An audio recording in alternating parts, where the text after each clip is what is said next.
Capítulo de Bono. Preguntas y respuestas.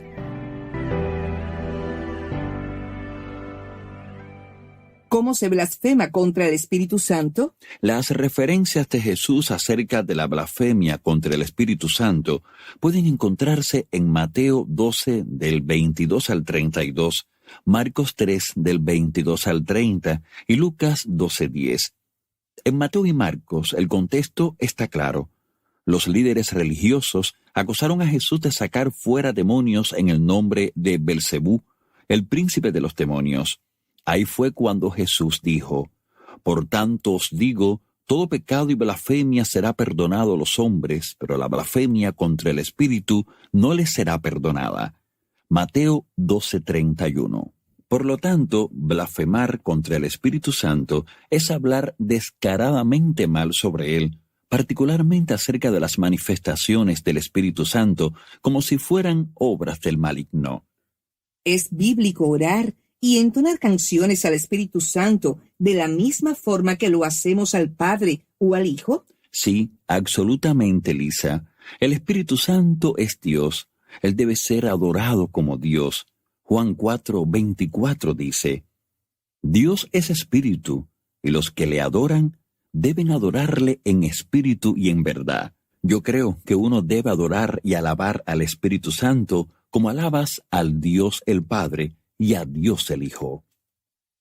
¿Cómo yo sé qué oraciones o canciones deben dirigirse al Espíritu? Muy sencillo, Lisa. Jesús le dijo a sus discípulos: «Aún tengo muchas cosas que deciros, pero ahora no las podéis sobrellevar. Pero cuando venga el Espíritu de verdad, Él os guiará a toda la verdad, porque no hablará por su propia cuenta, sino que hablará todo lo que oiga y os hará saber las cosas que habrán de venir.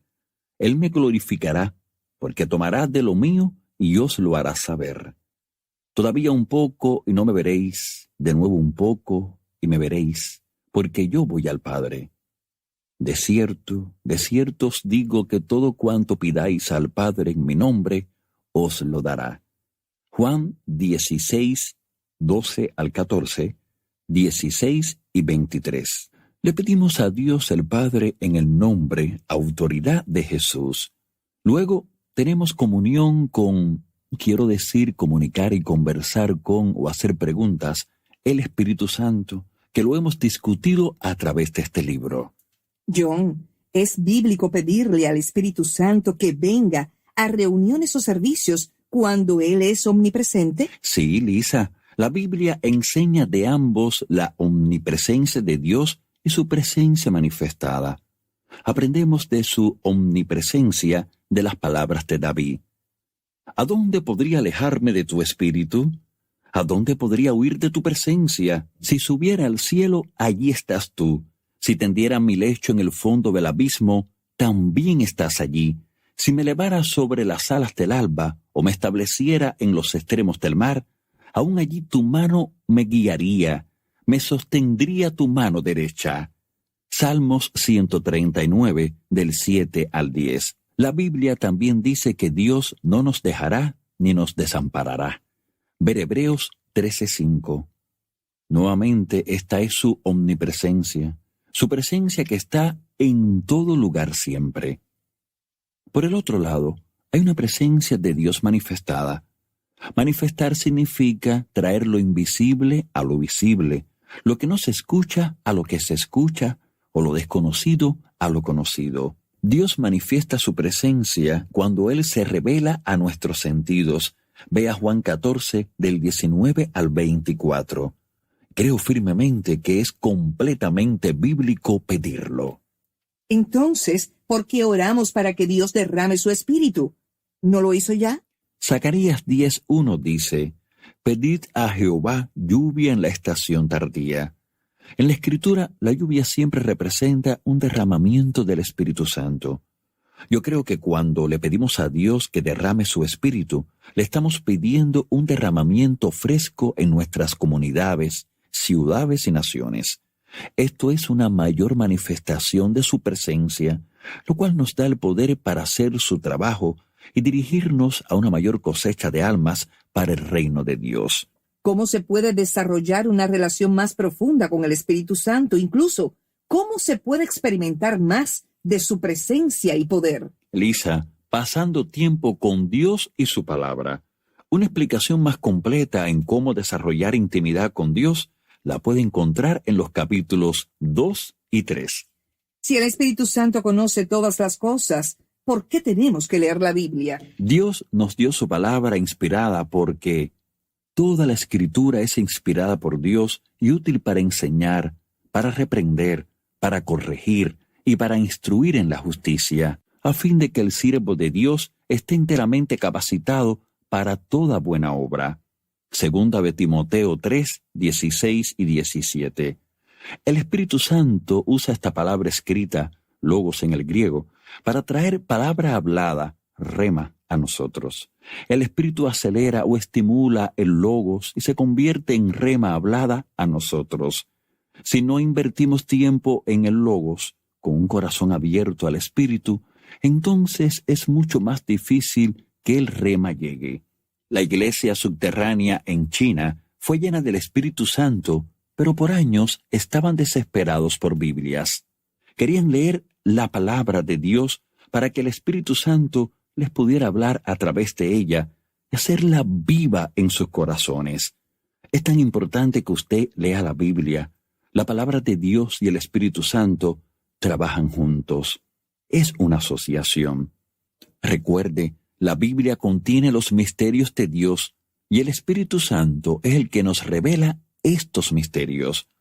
Si usted lee un pasaje en la Escritura sin la influencia del Espíritu, solamente podrá ver lo que el texto dice en el lenguaje humano. Pero a través del Espíritu, usted puede entender el significado espiritual del texto, el cual trasciende el entendimiento humano, porque en el Espíritu tenemos la mente de Cristo. Más bien, exponemos el misterio de la sabiduría de Dios, una sabiduría que ha estado escondida y que Dios había destinado para nuestra gloria desde la eternidad. Ninguno de los gobernantes de este mundo la entendió, porque de haberla entendido, no habrían crucificado al Señor de la gloria. Sin embargo, como está escrito, ningún ojo ha visto, ningún oído ha escuchado, ninguna mente humana ha concebido lo que Dios ha preparado para quienes lo aman. Ahora bien, Dios nos ha revelado esto por medio de su Espíritu, pues el Espíritu lo examina todo, hasta las profundidades de Dios. En efecto, ¿quién conoce los pensamientos del ser humano, sino su propio Espíritu que está en él? Asimismo, nadie conoce los pensamientos de Dios, sino el Espíritu de Dios. Nosotros no hemos recibido el Espíritu del mundo, sino el Espíritu que procede de Dios, para que entendamos lo que por su gracia Él nos ha concedido. Esto es precisamente de lo que hablamos, no con las palabras que enseña la sabiduría humana, sino con las que enseña el Espíritu, de modo que expresamos verdades espirituales en términos espirituales. El que no tiene el Espíritu no acepta lo que procede del Espíritu de Dios, pues para él es locura. No puede entenderlo, porque hay que discernirlo espiritualmente. En cambio, el que es espiritual lo juzga todo, aunque él mismo no está sujeto al juicio de nadie, porque ¿quién ha conocido la mente del Señor para que pueda instruirlo? Nosotros, por nuestra parte, tenemos la mente de Cristo. Primera de Corintios 2, del 7 al 16. Si una iglesia estuviera seca, ¿qué pudiera hacerse como miembro individual para traer más del Espíritu a la misma? A menos que usted sea un líder en su iglesia, lo único que puede hacer es orar. Primero, invita al Espíritu en su vida para que así usted pueda atraer a la iglesia su presencia manifestada. Segundo, pida que Dios mueva los corazones de sus líderes para que sean más abiertos a la presencia manifestada del Espíritu Santo.